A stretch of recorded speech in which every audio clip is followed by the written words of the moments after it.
கனடாவில் இந்தியாவை சேர்ந்த 2 இளைஞர்கள் சுட்டு கொலை செய்யப்பட்டுள்ளனர். இது ஒரு திட்டமிட்ட செயல் என போலீசார் தெரிவித்துள்ளனர். நண்பருடைய பிறந்தநாள் கொண்டாட்டத்திற்கு சென்று கொண்டிருந்த இந்திய இளைஞர்கள் இருவர் சுட்டுக் கொல்லப்பட்ட சம்பவம் அதிர்ச்சியை உருவாக்கியுள்ளது. இந்தியாவின் பஞ்சாபை சேர்ந்த 27 வயதான குர்தீப் சிங் மற்றும் 18 வயதான ரன்வீர் சிங் ஆகியோரே இவ்வாறு கொல்லப்பட்டுள்ளனர். கடந்த 12ஆம் திகதி அதிகாலை 1:40 மணியளவில் கனடாவின் எட்மண்டனில் தங்கள் நண்பர் ஒருவருடைய பிறந்தநாள் பார்ட்டியில் பங்கேற்பதற்காக காரில் பயணித்துக் கொண்டிருந்துள்ளனர்.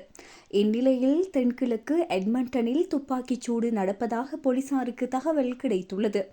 இதன்படி சம்பவ இடத்துக்கு விரைந்த போலீசார் கார் ஒன்றிற்குள் குண்டடிப்பட்டு இளைஞர்கள் இருவர் இரத்த வெள்ளத்தில் கிடப்பதை கண்டுள்ளனர். மருத்துவ உதவிக்குழுவினர் உடனடியாக அவர்களுக்கு அவசர சிகிச்சை அளித்தும் அவர்களை காப்பாற்ற முடியாமல் போயுள்ளது. அவர்கள் இருவரும் சம்பவ இடத்திலேயே உயிரிழந்துள்ளனர். இந்த சம்பவம் தொடர்பாக வழக்கு பதிவு செய்துள்ள போலீசார் குற்றவாளிகளை தீவிரமாக தேடி வருகின்றனர்.